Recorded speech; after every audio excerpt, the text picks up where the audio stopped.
محلے کے کونے میں ایک پرانا سا گھر ہے، اس میں نورین بی بی رہتی ہے، ایک ایسی عورت جس کا شوہر سال کے زیادہ حصے میں شہر سے باہر مزدوری کرتا تھا۔ گھر میں نورین بی بی اور اس کی جوان بیٹی اکیلے رہتی تھیں۔ محلے میں اکثر لوگ ان کی مدد کے لیے ان کے گھر آتے جاتے تھے، مگر سب سے زیادہ ان کے گھر کا راستہ قاری صاحب نے اپنایا ہوا تھا۔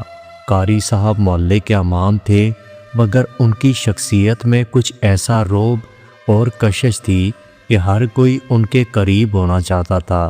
ان کی گہری نظریں، بھاری آواز اور مضبوط وجود اکثر عورتوں کو بے چین کر دیتا۔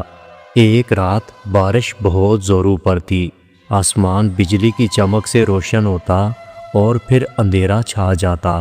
نورین بی بی دروازہ بند کرنے ہی والی تھی کہ اچانک دروازے پر دستک ہوئی۔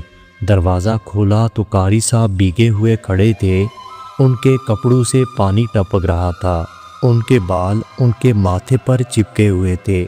نورین بی بی نے فوراً کہا، قاری صاحب اندر آ جائیں، باہر بہت تیز بارش ہے۔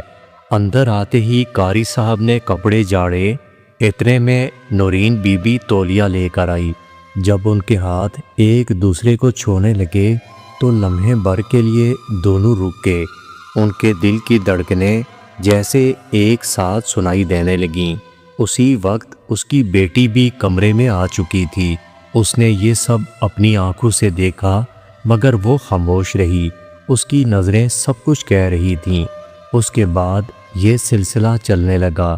کچھ دن کے بعد رات کے وقت بجلی چلی گئی، گھر میں گہرا اندھیرا چھا چکا تھا۔ نورین بی بی نے دیا جلایا۔ روشنی میں قاری صاحب کا چہرہ نیم اندھیرے میں زیادہ پراسرار لگ رہا تھا۔ قاری صاحب کہنے لگے، اندھیرا وہ باتیں دکھا دیتا ہے جو روشنی چھپا دیتی ہے۔ نورین بی بی نے قاری صاحب کی بات سن کر اپنی نظریں جھکا لیں اور اس کے ہاتھ میں دیا کانپ رہا تھا۔ قاری صاحب نے دیا تھامنے کے لیے ہاتھ بڑھایا اور قاری صاحب کا ہاتھ نورین بی بی کے ہاتھ سے ٹکرایا۔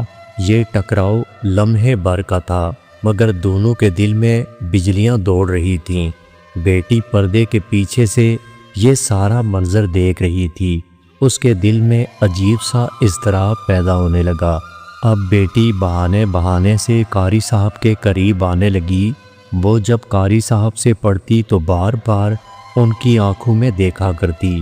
قاری صاحب بھی جانتے تھے کہ یہ نظر کسی شاگرد کی نظر نہیں، بلکہ ایک الگ کشش کی ہے۔ ایک دن قاری صاحب نے اس کا ہاتھ تھام لیا، کہنے لگے، تمہاری آنکھیں کچھ اور کہہ رہی ہیں۔ بیٹی نے نظریں جھکا لیں، مگر اپنا ہاتھ نہیں چھڑایا۔ اس لمحے کمرے کی فضا میں صرف سانسوں کی آواز آ رہی تھی۔ اب نوبت یہاں تک پہنچ گئی تھی کہ کبھی قاری اور ماں نیم اندھیری رات میں قریب آتے، کبھی بیٹی پڑھائی کے بہانے قاری کے لمس کو محسوس کرتی۔ ماں جانتی تھی کہ بیٹی کے دل میں بھی وہی جذبہ پیدا ہو چکا ہے۔ بیٹی بھی جانتی تھی کہ ماں کے دل میں بھی وہی خواہش ہے، مگر وہ دونوں خاموش تھیں۔ ایک رات ماں نے خواب میں دیکھا جیسے قاری صاحب اس کے قریب بیٹھے ہیں۔